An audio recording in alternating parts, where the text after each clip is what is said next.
Oi pessoal, boa tarde. Sou Guilherme Jufrida, assistente curatorial do MASP e vou mediar hoje esse Diálogos no Acervo, junto com meu colega Fernando Oliva, curador do MASP. Hoje o tema é a obra Lindo, Lindo, Lindo, do José Antônio da Silva. Essas lives, elas acontecem no contexto do projeto MASP Desenhos em Casa, que todas as semanas tem uma obra em que a gente convida o nosso público a criar novas versões. Hoje é muito especial essa live pra gente, porque é a última semana. Oi, Fernando. Oi, tudo bem? Tudo Boa bem? tarde. Boa tarde. Estava começando a introduzir aqui o contexto dessa nossa live, que ela acontece nessa série de semanas que a gente tem feito o projeto MASP Desenhos em Casa. Cada semana a gente tem uma obra que a gente convida o público aqui do Instagram a criar novas versões. E aí toda semana é dedicada a estudar um pouco esse trabalho, o artista, o contexto onde essa obra se insere. E hoje eu falei que é uma live especial porque é a última live desse período de quarentena, nessa sequência que a gente fez semanal de desenhos. A gente tem uma expectativa aí que o museu abra nas próximas semanas. Então, a nossa próxima live, nossa próxima programação do MASP Desenhos em Casa vai ser em novembro, porque esse projeto, a partir do Museu Aberto, se tornará mensal. Então, a gente vai entrar agora em outro ritmo, sem deixar de fazer esse projeto aí que tem, enfim, trazido tanto material interessante aqui para a gente. Vou apresentar brevemente o trabalho, depois vou passar a palavra para o Fernando. Esse é um dos 7 trabalhos do Zé Antônio da Silva no acervo do MASP, é um artista que tem algumas obras na nossa coleção. É um trabalho de 1976. O tamanho dele é 73 por 99 centímetros. Então, é um trabalho, assim, podemos dizer, de médio porte, que está na coleção do museu há pouco tempo. Entrou através de uma doação do Breno Kraslik, em 2015. Então, enfim, vou passar a palavra para o Fernando e vou tirar aqui os comentários para facilitar a visualização. E depois, no final, a gente retoma, se for o caso, através das dúvidas do público. Obrigado, Guilherme. Obrigado a presença de todos aqui. Rapidamente, só queria dar parabéns para o Guilherme, que hoje é aniversário dele. Muito obrigado. Então, parabéns, Guilherme, trabalhando aí no dia do aniversário. Bom, sobre o José Antônio da Silva, antes de entrar na obra especificamente, né, o Lindo, Lindo, Lindo, eu queria falar rapidamente sobre alguns dados biográficos do artista, né, que estão relacionados às leituras que a gente vai fazer aqui da obra.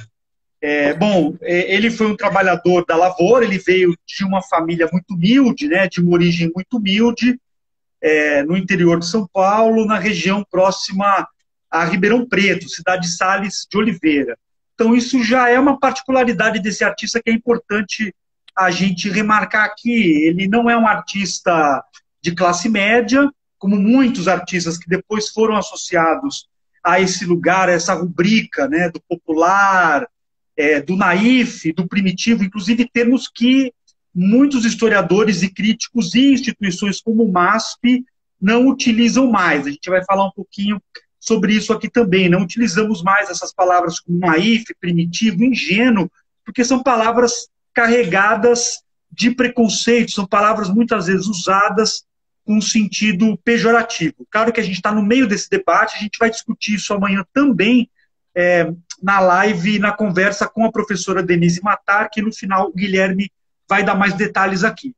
Bom, então, o José Antônio da Silva, trabalhador da lavoura, né? Ele nasceu em 1909, em 1931, com 22 anos, ele se mudou para a região de São José do Rio Preto, onde ele morava com outras 6 pessoas, os pais e os irmãos, numa casa de apenas um cômodo. Ele tinha uma vida bastante dura, uma vida de trabalhador rural. Então, a gente tem que já primeiro olhar para essas obras, são obras que foram feitas a partir de dentro, né? Um olhar que está diretamente associado a essa paisagem, a esses corpos, né? A esse lugar do trabalho no Brasil rural, né, da primeira metade dos anos 50, né?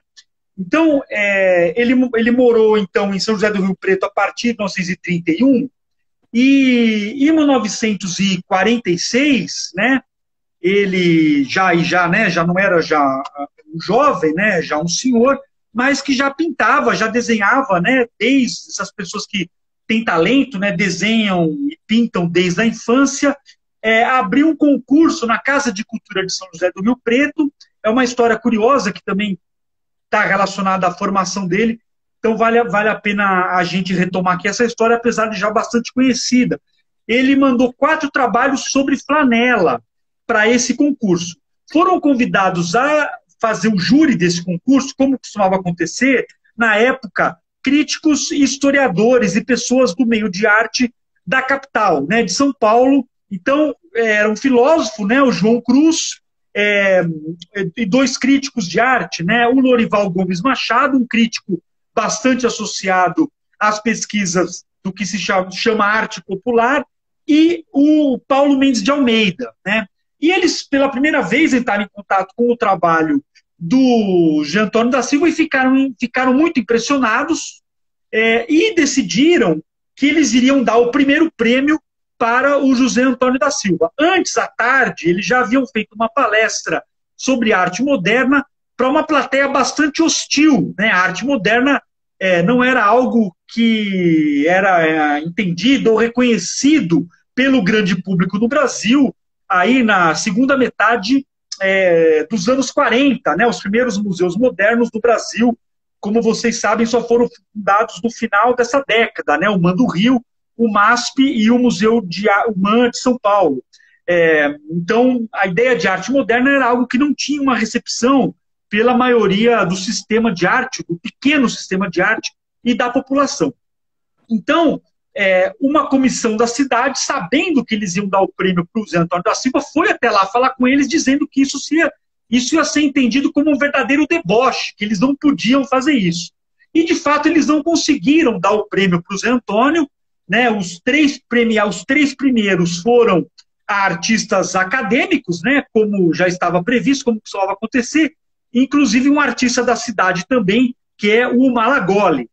No entanto, o Zé Antônio da Silva já foi, então, descoberto, entre aspas, descoberto, na verdade, pelo sistema oficial, tradicional, nesse episódio. Apenas 2 anos depois, em 48, ele já estava fazendo uma exposição numa galeria de São Paulo, a Galeria Domus. E o Pietro Maria Bardi, que estava nessa época participando da criação do MASP, né, que aconteceu no final de 48, encontrou os trabalhos do Zé Antônio nessa galeria e comprou 10 obras, né? Então, isso é considerado, então, a história sobre a entrada do Zé Antônio no sistema das artes oficial, né? No caso, a capital, né? São Paulo, né? Ele já produzia muito, ele continuou a produzir incessantemente, né? Até 1996, né? O ano que ele morreu, já aí octogenário, né? Com 87 anos. O recorte que a gente preparou para mostrar aqui hoje divide a relação do Zé Antônio da Silva com o campo e com a ideia de trabalho, né, no campo, em 3 núcleos. Né, em 3 núcleos.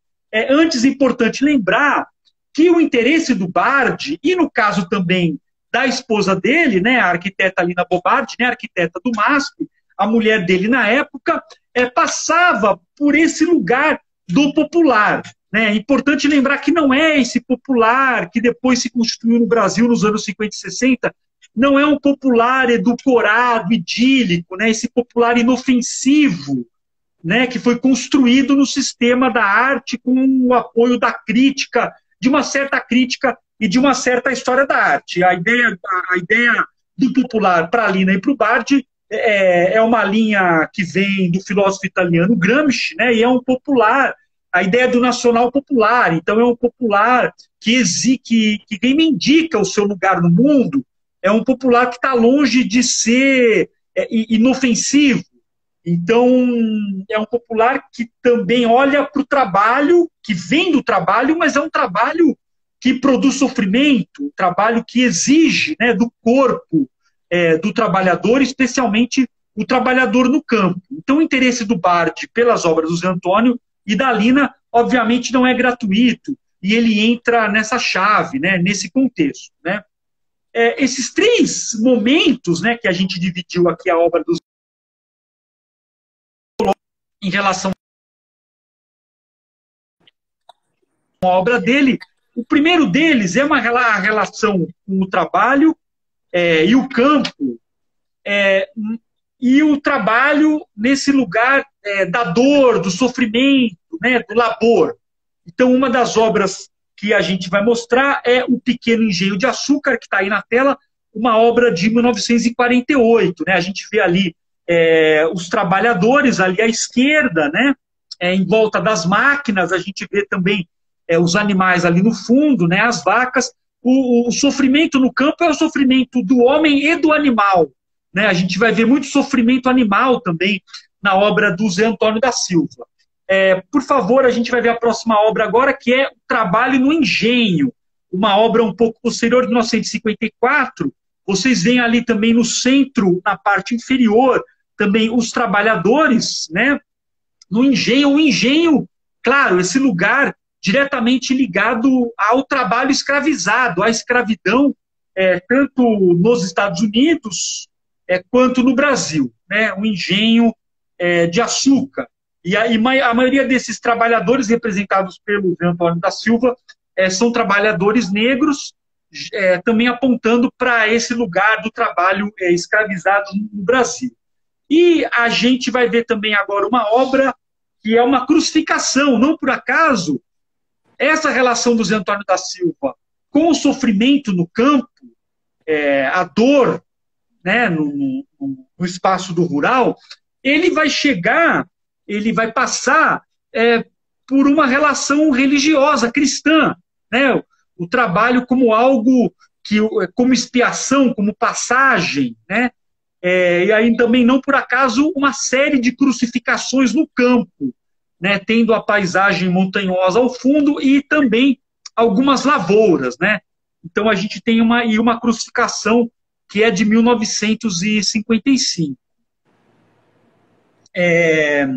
O nosso próximo núcleo, nosso próximo segmento aqui, é o campo como lugar do horror, da maldade, né, do sofrimento, do absurdo. E o sofrimento, como eu também já lembrei, né, o sofrimento, inclusive, o sofrimento animal. Né? A gente tem aqui um trabalho chamado Laçando o Touro, de 1973. Né? Quem já viu uma cena dessas, né, de captura desses animais, ou mesmo rodeios, né, que acontecem até hoje no interior do estado, sabe que o sofrimento animal é algo bastante presente, né, algo bastante duro e cruel nessas situações. Então a gente vai ver também essa série de animais nessa posição também de submissão, né, o corpo esquartejado, né, forçado.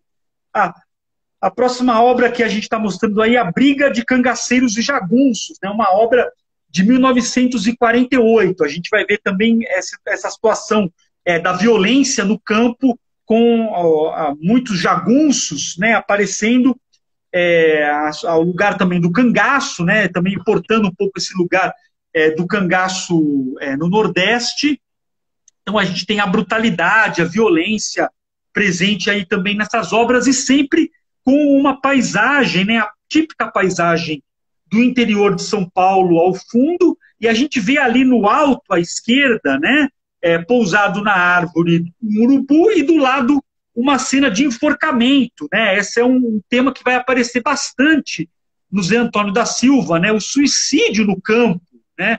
Ele é um artista bastante singular, assim, não existe um artista nesse contexto com essa variedade temática, né, e que produziu também durante tanto tempo, né, quanto o Zé Antônio da Silva produziu aí, né, desde os anos 20, né, ainda fora do circuito, até segunda metade dos anos 90. Então ele tem uma obra assim, gigantesca e muito variada. A próxima obra são duas obras, né, uma Derrubada, né, de 1949, tem muitas cenas de derrubada, né, no campo, já também com uma crítica, né, a situação, né, de derrubada das árvores e também as queimadas, né? E a gente tem também uma obra Destruição pela Seca, uma obra que, além das derrubadas e queimadas, a gente tem as cenas de seca, né, no campo. Essa obra Destruição pela Seca é de 1951. Também dentro desse núcleo, né, do absurdo, né, tem algo aí, né, de um absurdo metafísico também, né,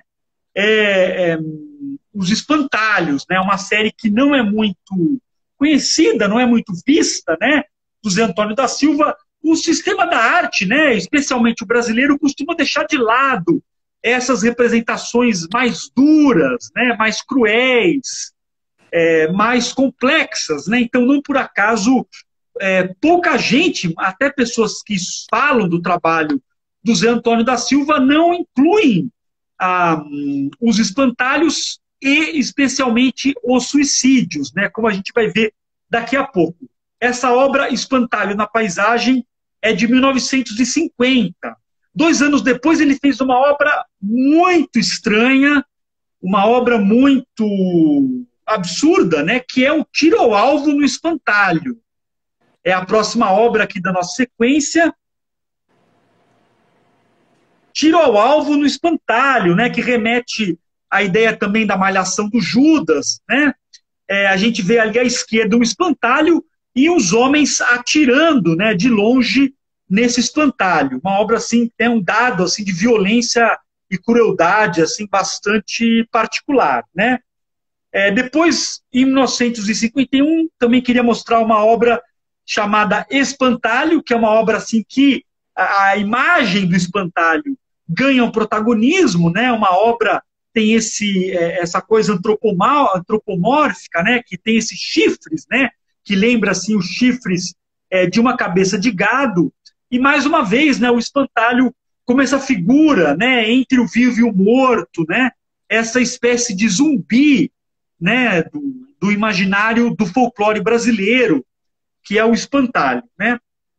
A seguir vou mostrar uma obra de enforcamento, que é uma obra já um pouco posterior a essa sequência de espantalhos, que é O Enforcado na Paisagem.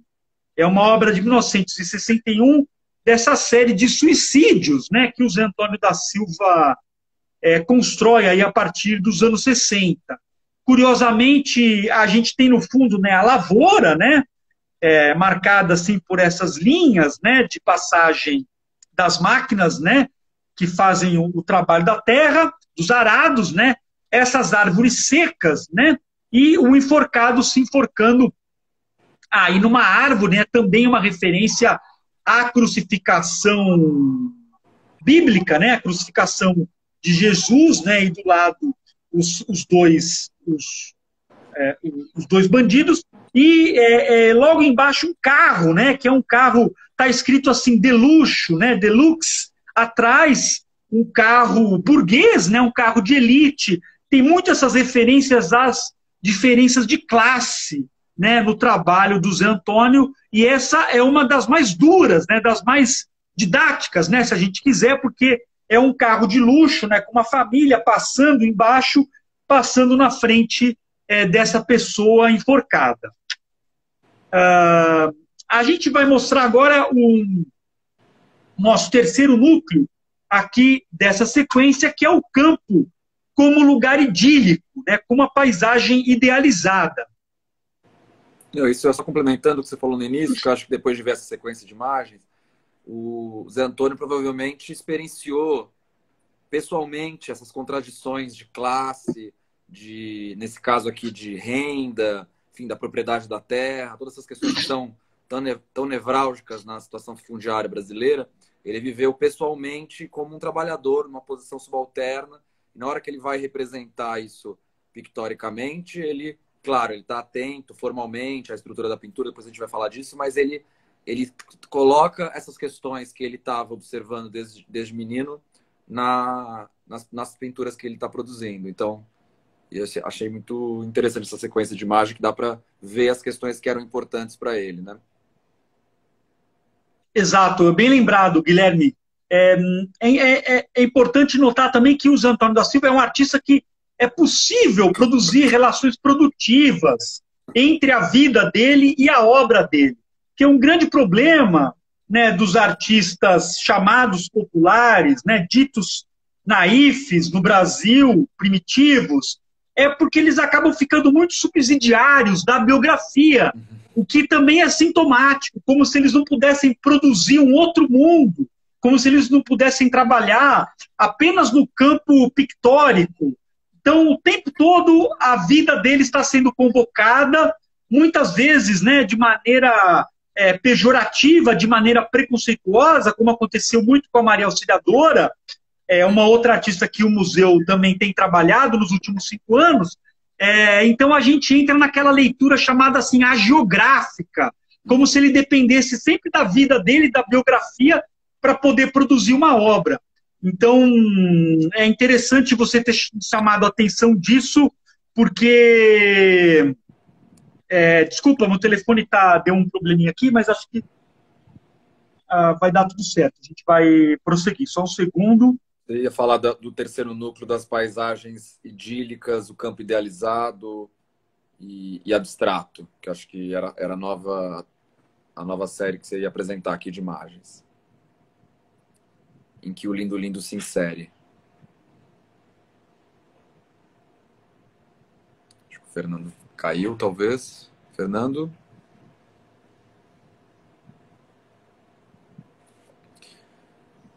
Acho que o Fernando não está mais aqui.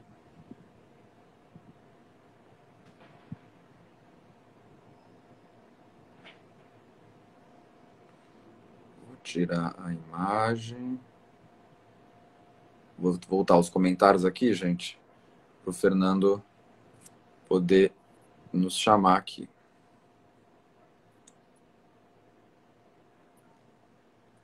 Já apareceu aqui.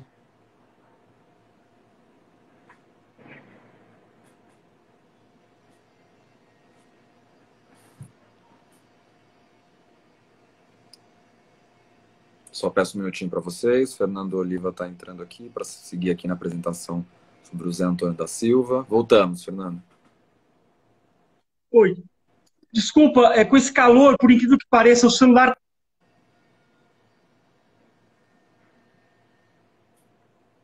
Fernando?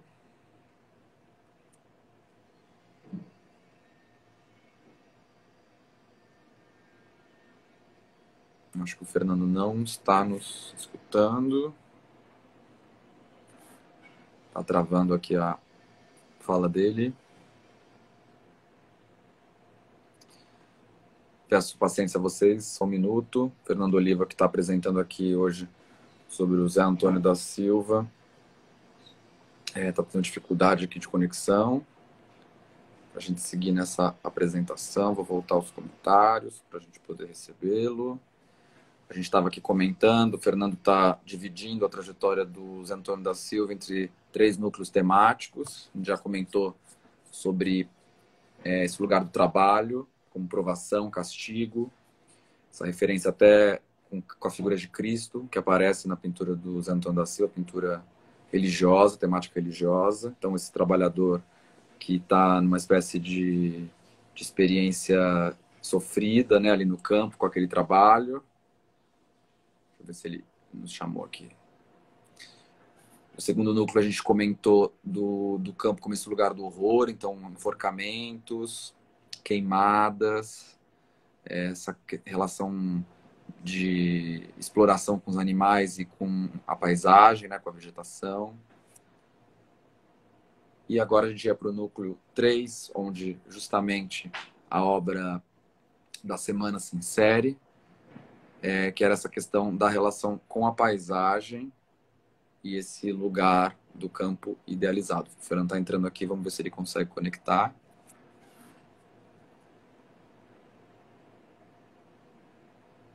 Sim, o pessoal está perguntando se fica gravado. Sim, fica gravado. Fernando? Oi. Melhorou a conexão aí? Estão me ouvindo? Estou, agora sim. O celular está com superaquecimento, ele está fechando. Desculpa. Sem problema, sem problema. Vamos seguir aqui, acho que o público está aguardando. Eu recuperei algumas questões que você tinha falado. Agora vamos por esse núcleo 3 que você estava começando a falar. Vou buscar a imagem aqui. Desculpa, vai fechar de novo. Desculpa, ele está superaquecendo o celular.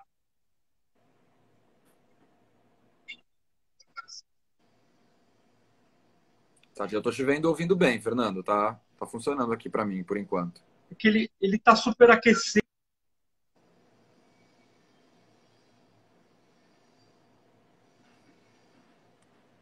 Estamos com um problema de conexão.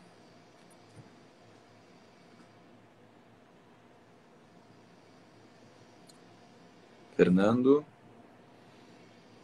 Peço paciência para vocês. O Fernando Oliva está tendo uma questão de conexão.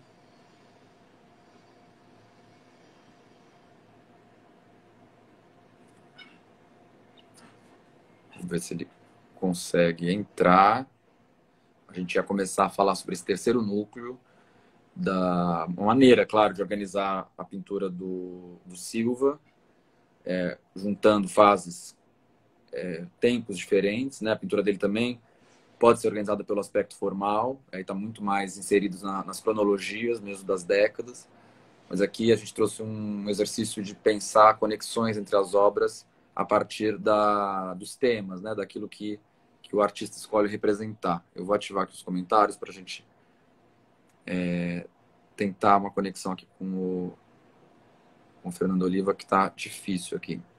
De todo modo, eu vou, enfim, tentar trazer alguns pontos. Deixa eu ver se ele consegue entrar aqui conosco.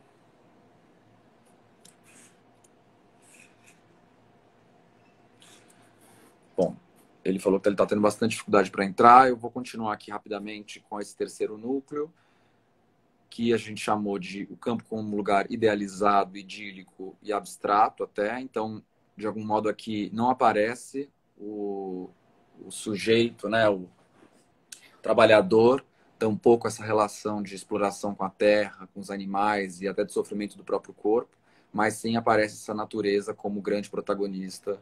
Então, essa exuberância da cor, né, das texturas, da vegetação, das plantações. Então, aqui, nessa primeira pintura que a gente está apresentando aqui dentro desse núcleo, que é Árvore com Frutos e Paisagem Feliz, a pintura de 51. E, nesse sentido, aparecem essas imagens dos algodoais. Algodão é um tipo de plantação muito comum ali naquela região de São Paulo, ali no oeste paulista. Então, algo que o Silva conviveu muito. E ela é das produções mais agressivas para o corpo, né? Ela foi feita nos Estados Unidos mais massivamente, mas no Brasil também com mão de obra escravizada, com uma necessidade altíssima de esforço, porque é algo meticuloso que envolve espinhos, né, que vão machucando a pele, e contraditoriamente a esse material do tecido, do macio, que está ligado também ao vestuário. Então, é contraditório, porque essa questão do trabalho aparece em outras pinturas que a gente mostrou, mas aqui o Silva parece se impressionar com a textura desses algodões, com a materialidade, com a cor, né? Ele tinha esse processo de pintura muito marcado pelo pincel recheado de tinta, criando esses volumes na superfície pictórica, na tela, que criavam essa relação quase matérica, assim mesmo, quase como se você visse o algodão mesmo aparecendo ali na pintura.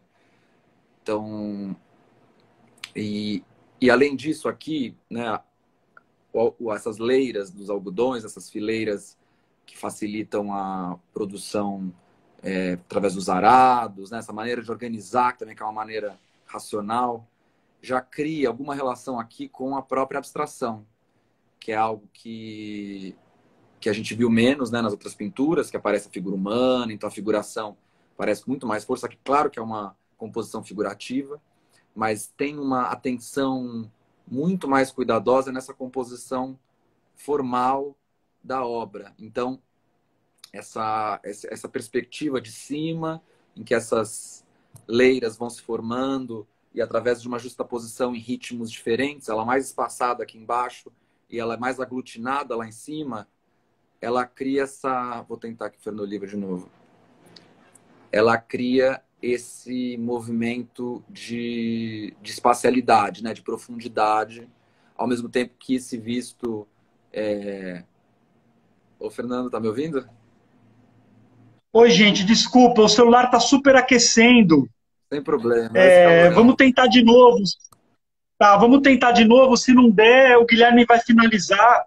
E aí eu termino de trazer essas questões amanhã na live com a Denise, tá bom? Pode ser. Vamos tentar. Eu estava tentando aqui falar um pouco sobre essa geometrização aqui das composições dos algodoais. Eu estava nesse momento. Tá certo. Então, isso, justamente. Esse é o terceiro núcleo, né, do grupo que a gente está mostrando, que é o núcleo do campo como lugar idílico, né, quase já uma abstração. E importante notar que ele tira o trabalhador, né? Você não vê mais trabalhadores nessa fase. Então, é um lugar do trabalho, mas sem o trabalhador, sem o corpo do trabalhador, né? Então, ele abstrai, né? E, curiosamente, também a lavoura. E a lavoura de algodão, especialmente, é um dos lugares mais duros, mais cruéis, né, do trabalho no campo. Não por acaso também é um lugar muito associado ao período da escravidão, porque na lavoura de algodão machuca, corta, lanha, né, pica e machuca muito o corpo do trabalhador. Então tem toda essa série das lavouras que também o Guilherme já deve ter falado, que elas estão sempre apontando para o céu, né?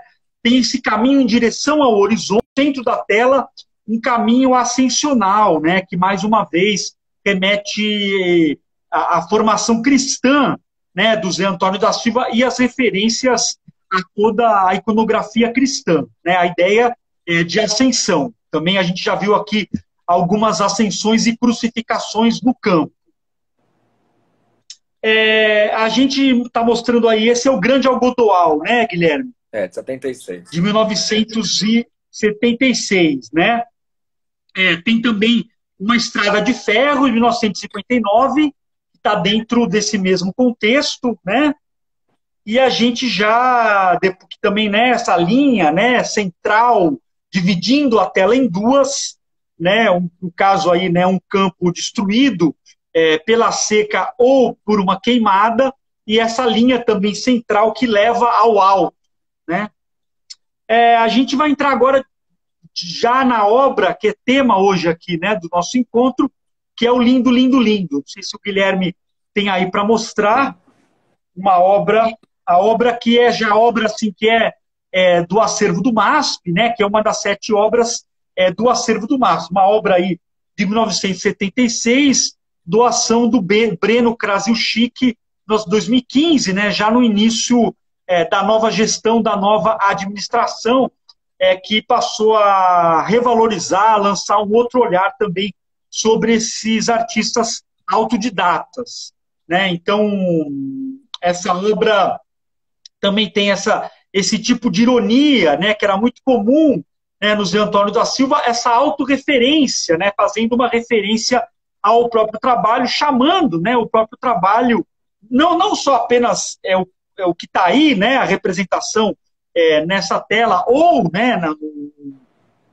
um limiar aí entre a representação, a figuração e a abstração, e chamando o próprio trabalho, né, de lindo, né, lindo, lindo, lindo, que tem essa dupla leitura, né, lindo é o campo de algodão, a lavoura, mas é também a própria pintura, né, o próprio trabalho dele. Era muito comum o Zé Antônio se autoelogiar, né, se autorreferenciar e se autoelogiar. Então, essa obra é uma das mais impactantes, né, uma obra de grande formato, né, pelos padrões do Zé Antônio da Silva, e também, de novo, né, esse lugar assim, em direção ao céu, esse lugar metafísico, né, esse lugar ascensional, né, em direção ao centro, ao alto, né, ao céu.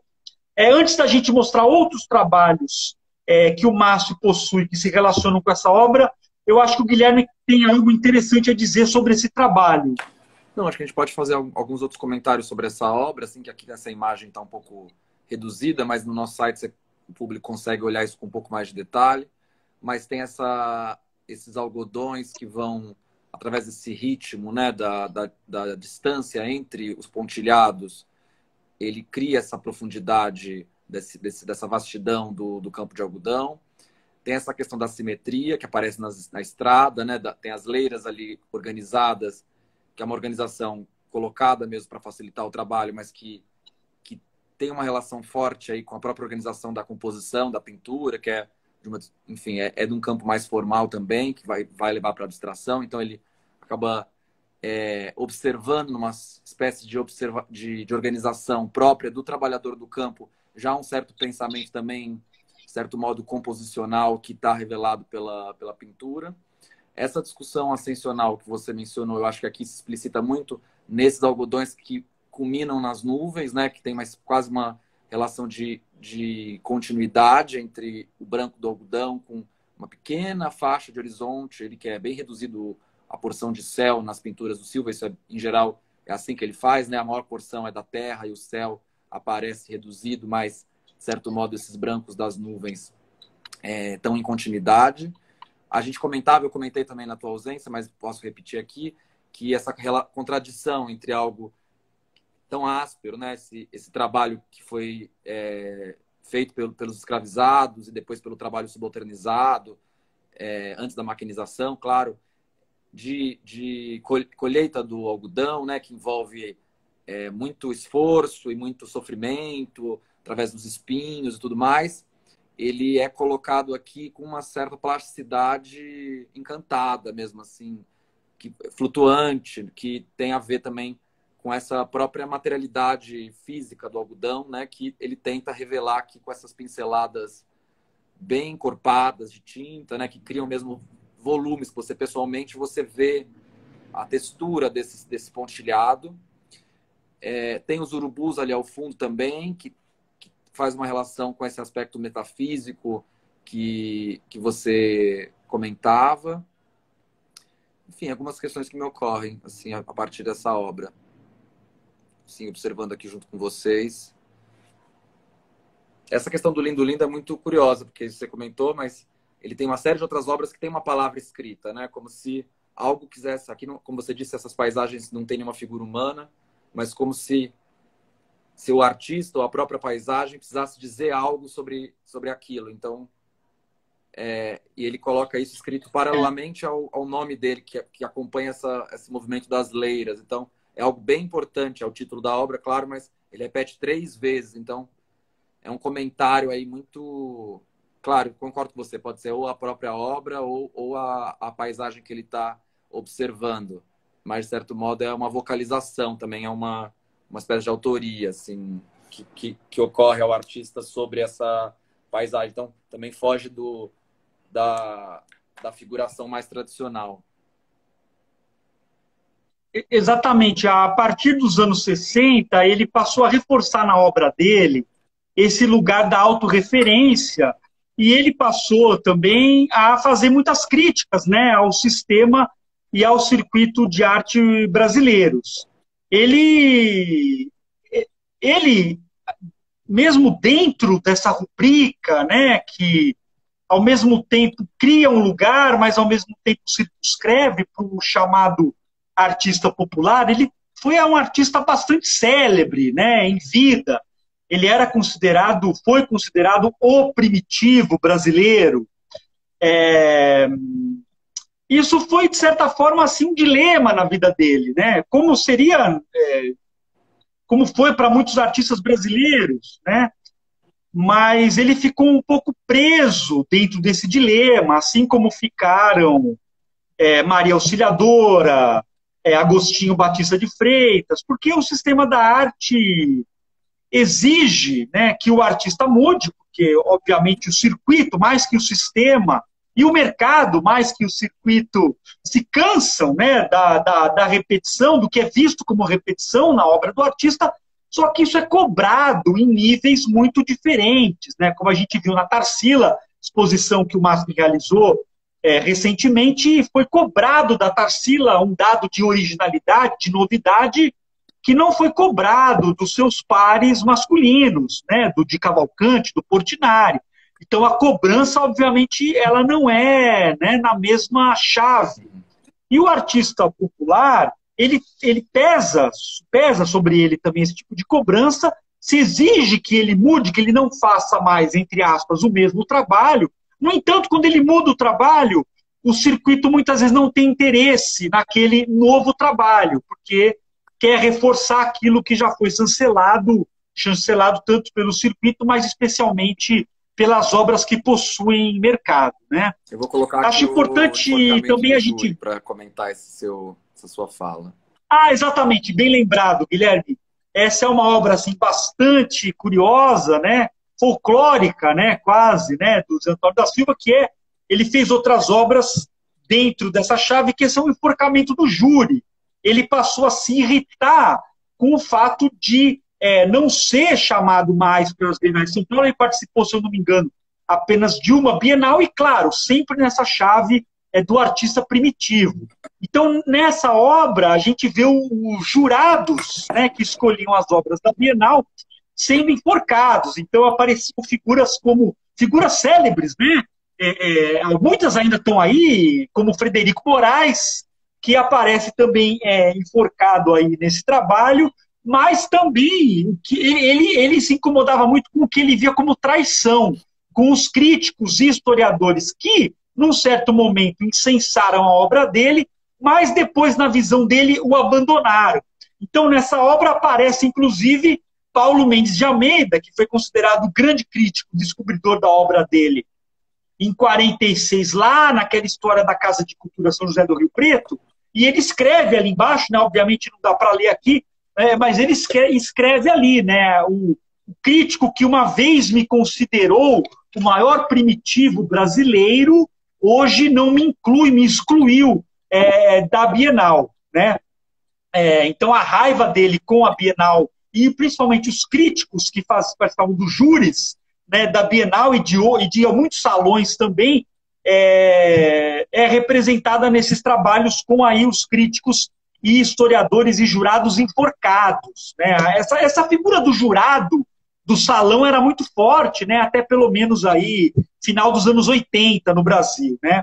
É interessante notar, eu queria mostrar uma imagem aqui que eu não sei se vai dar para mostrar, mas pelo menos fica essa referência. Ele passava a matar algum desses jurados, inclusive na fotografia, né? Ele pegava uma fotografia dessas pessoas e fazia uma cruz, como se já estivesse morto, mesmo essa pessoa, né, ainda estando viva. Ele faz isso em fotografias que eram muito conhecidas, né? Então vou mostrar uma aqui para vocês. A gente tem aqui o próprio Zé Antônio da Silva, né? Aí aqui que é essa pessoa aqui, né, à direita de vocês, Luiz Ernesto Caual, né, o crítico, aqui o Volpi, né, ele muitas vezes matava outros artistas, né, no caso do Volpi, ele, por algum motivo, não considerava mais o Volpi um amigo dele, aqui Ato Miyotaki, né, então aqui a gente vê as cruzinhas, que é um dado que tem alguns livros aí, que é um dado muito curioso, assim, da biografia dele. Guilherme, dá para a gente mostrar algumas outras obras do acervo do MASP? Vou começar pela... O MASP possui... Colheita de algodão, começo? Qual que você prefere começar? Pode escolher, a gente vai mostrar só o conjunto, né? O MASP possui 7 obras, né, do Zé Antônio da Silva, sendo 5, né, ainda da época do Bard, adquiridas aí nos anos 50, e 2 adquiridas recentemente, já dentro dessa nova gestão. A primeira, o Lindo, Lindo, Lindo, né, uma doação do Breno Krasiuschik, e também uma doação da Vilma Eide, que a gente vai ver. Mais uma vez, obrigado ao Breno e à Vilma por essas doações recentes, né, dos últimos 5 anos. Então, Guilherme, por favor, pode mostrar as demais obras. Essa é a doação da Vilma Eide, é um trabalho sem título de 71. Aí a gente tem, dos trabalhos da primeira leva, né, um trabalho importante, que é o Colheita de Algodão, que também aparece a plantação de algodão, mas aqui com a figura humana. E nessa composição que foi lida pelos críticos ali dessa primeira geração que encontrou, descobriu o Silva como uma espécie de Bosch encontrado ali, porque tem esses núcleos de ação muito intensos acontecendo em vários lugares da pintura, núcleos de ação independentes, que criam uma espécie de narrativa pictórica, observando essa vida. Lembra um pouco um Bruegel também, né? Enfim, lembra um pouco essa pintura flamenca, assim, do século XVI. Então, era algo que aparece nos relatos, e essa pintura Colete de Algodão de 48, ela evidencia bem isso. Só para a gente mostrar aqui, a gente tem também homens serrando toras, que está um pouco ligado a essa questão do trabalho que o Fernando falou no início da live, um pouco na primeira temática, o flagelação de um negro, que eu acho que também dá para pensar as questões que você colocou ali naquele segundo núcleo, do sofrimento, e aqui essa relação com a escravidão e com o racismo mesmo, né, no campo, que é como você falou, ali nós estamos nos anos 40, enfim, o trabalho escravo era mais ou menos recente, né, claro, de 50 anos antes, mas de todo modo isso ainda aparecia com bastante ênfase ali na relação entre senhores e trabalhadores. Então uma cena bem forte aqui, bem violenta. Aí tem essa obra de temática um pouco religiosa, né? Assim, que aparece na obra do Silva. A gente vê um santo crucificado lá atrás. Aqui tem o São Jorge e o dragão. Tem uma outra obra que eu não tenho aqui, que é essa Fazenda com Gado.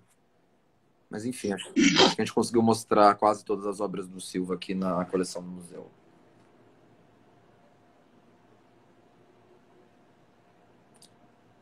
Você quer que eu abra para as perguntas? Você quer falar mais alguma coisa antes, Fernando?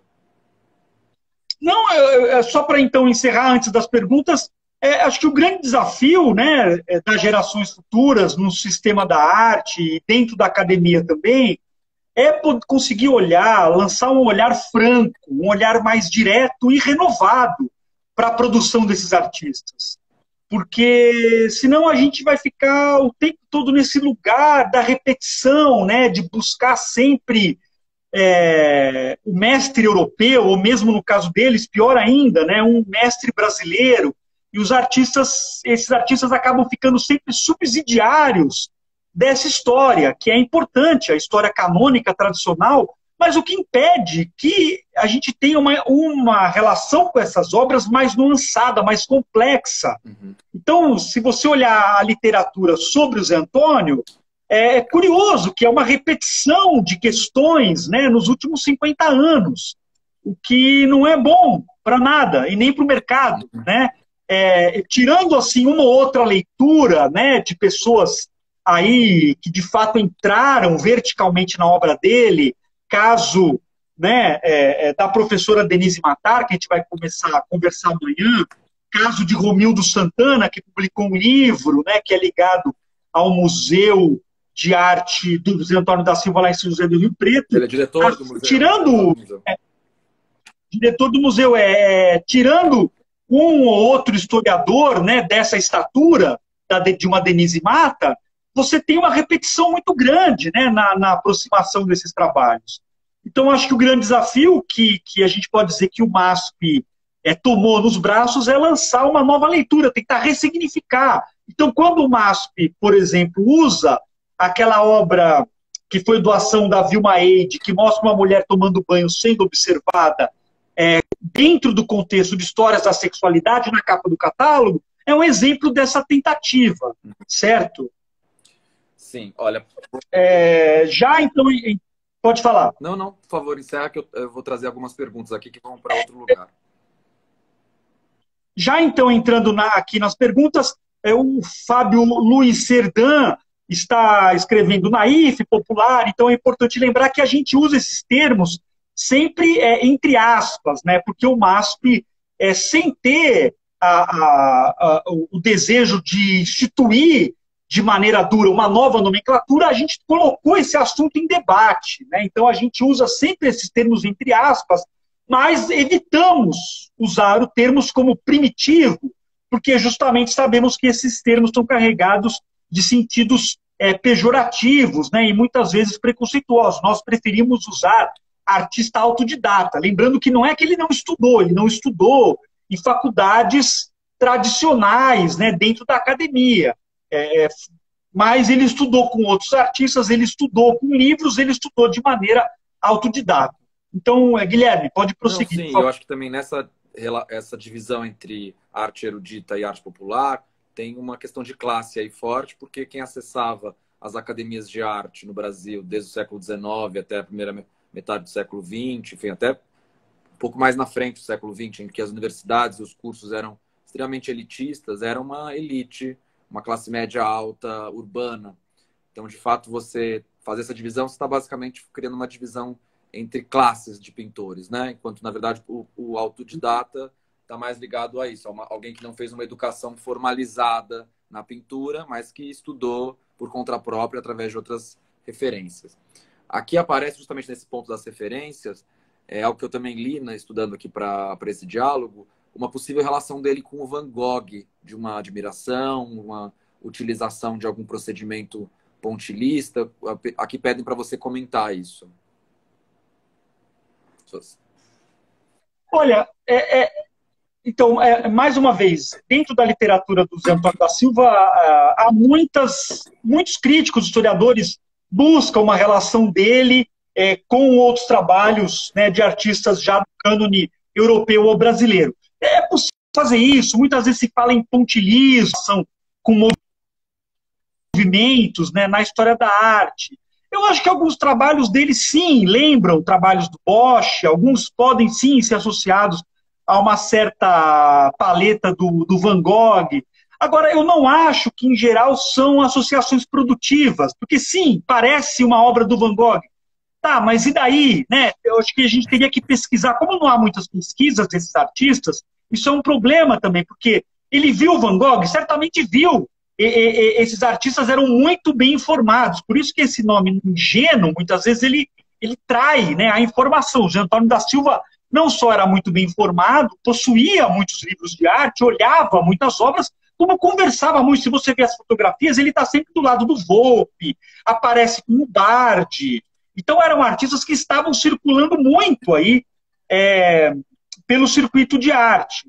Então eu acho que só vale a pena a gente associar um trabalho dele com um trabalho já canônico, né, de um artista de um outro tempo, de um outro lugar, de um outro contexto, se a gente encontrar relações produtivas, né, que a gente possa levar para outros lugares, né, e não apenas que ele seja um subsidiário, né, desse trabalho canônico. E se isso aconteceu com a Tarsila e foi prejudicial para a Tarsila, né, imagine em relação a esses artistas que vêm de uma origem humilde, que não têm as relações e não tem a força econômica e de classe social e de relações sociais, né, que uma artista como a Tarsila possuía. Isso talvez... Eu acho que é muito mais produtivo buscar relações do Zé Antônio da Silva com outros artistas que produziram na mesma época que ele, outros artistas que faziam parte assim do seu contexto. Uhum. Sim, de olhar nessa produção dele como uma produção mesmo, de visualidade, de uma técnica, né, de uma composição formal, de uma escolha temática, enfim, de olhar a partir da agência do próprio artista, menos do que sempre ler arte brasileira a partir das influências externas simplesmente. E sim, né, tem outros artistas contemporâneos a ele, ali, que viviam próximo, nas cidades não muito distantes do Zé Antônio da Silva ali no Oeste Paulista, como Ranchinho. Então tem outras, são relações possíveis a serem feitas ainda, né, de um certo circuito existente entre esses artistas que de fato têm questões formais semelhantes ou, enfim, aproximáveis. Então, mais do que essa relação. O que eu li sobre essa relação do Van Gogh foi uma fase muito específica ali dos anos 50 da pintura do Silva, que é uma fase chamada por uma parte da crítica mais formalista, talvez, que eu achei muito interessante essa análise que você fez através dos núcleos e da relação com o trabalho e com a natureza, mas tem uma outra leitura que divide em outro tipo de cronologia, que está observando muito esses aspectos formais, e tem um período ali nos anos 50, que a gente viu algumas obras aqui, anterior ao Lindo, Lindo, Lindo, né, que tem essa relação mais com a abstração, que teriam composições que teria esse pontilhismo muito marcado para compor. Então, de algum modo, isso foi colocado como uma influência do Van Gogh por uma parte da crítica. Mas é como o Fernando falou em alguns momentos dessa live. Eu acho que essa discussão ela está ainda bem, né? A historiografia ela está sempre se reproduzindo e o Zé Antônio da Silva é um artista que precisa ser reestudado a partir das questões contemporâneas ligadas ao trabalho, à sexualidade, enfim, a outros aspectos, a discussões de classe, relações com a natureza também, que estão colocadas ali, com relação entre humanos e animais, ou a própria morte, que você falou, nessa relação com os espantalhos. Então, eu acho que você trouxe aqui uma série de elementos muito produtivos para a gente pensar o trabalho dele, para além de uma cronologia que eu já li por aí ao estudar para essa nossa conversa. Então, a gente já está se aproximando aqui um pouco do fim. Eu não sei se você tem vontade de falar mais alguma coisa. Vamos ver aqui se tem mais alguma pergunta. Eu só queria encerrar minha parte, então, lembrando isso, que é justamente o grande desafio que já vem sendo feito, né, por algumas pessoas, alguns críticos, historiadores e algumas instituições. No caso de Antônio da Silva, então, justamente eu mencionei aqui Romildo Santana, Denise Matar e outros, né, e também museus e galerias e outras instâncias aí do sistema da arte. E essa tentativa de abrir essa possibilidade de que a obra dele não só fale por si só, né, seria um pouco ingênuo resumir a isso, mas de que ela criou um universo próprio, ela criou a sua própria figuração, o seu próprio lugar. Sim, eu não estou defendendo aqui algo histórico, é possível associar dentro de uma cronologia histórica com artistas do cânone europeu ou brasileiro, mas também, por que não permitir que ele seja lido como criador de um universo singular, particular? Porque a gente permite que outros artistas façam isso e a gente não permite que artistas como Zé Antônio da Silva, Maria Auxiliadora, Agostinho Batista de Freitas e, por outros problemas, Rubem Valentim, também não sejam lidos como artistas que criaram um universo muito próprio, singular, particular, único, muito poderoso, muito ambicioso, né? Sem necessariamente ser tributários, ancilar, né? O Frederico Moraes, um crítico aqui que o Zé Antônio amava, não, odiava, sempre falava, né? Ancilar, tentar sair desse lugar que é subsidiário, que é de um rio secundário, né? Mas ver o Zé Antônio como o rio principal, né? Como esse lugar central, assim, né? Que ele cria e que a gente vê aqui, por exemplo, nessa obra. Incrível. Obrigado, Fernando, pela sua palestra aqui, seus comentários. Relembrando que a gente tem até domingo, às 23h59, a gente recebe os desenhos, aí as versões de vocês a partir desse trabalho. Lembrando que é a última semana dessa frequência semanal, desse projeto que foi criado aqui nesse período de quarentena. Então, para nós hoje foi uma live especial e amanhã vai ter a continuação dessa discussão na conversa do Fernando Oliva com a Denise Matar na live do MASP às 18 horas, amanhã é quinta-feira. A seleção vai ser divulgada, como sempre, às segundas-feiras no Instagram do MASP. A gente espera reabrir o museu em breve. Vou agradecer mais uma vez ao Fernando Oliva, meu colega que conversou comigo hoje aqui. Vai lá, Fernando. Um agradecimento especial à Denise, nossa seguidora, que deu uma dica aqui, falou: coloque o celular dentro de uma caixa com gelo. Eu achei que era ironia, mas deu certo. Eu fiz isso, coloquei aqui no gelo, ó, e deu certo, ó, a nossa live pôde continuar. Obrigadão aí para os nossos seguidores com essas dicas. Possibilitou a gente terminar essa live, né, Fernando? Senão a gente ia ficar aqui interrompidos pelo calor. Olha, então, muito obrigado a todo mundo que nos assistiu nesse dia calorado aqui de São Paulo. E nos vemos em breve. Até mais.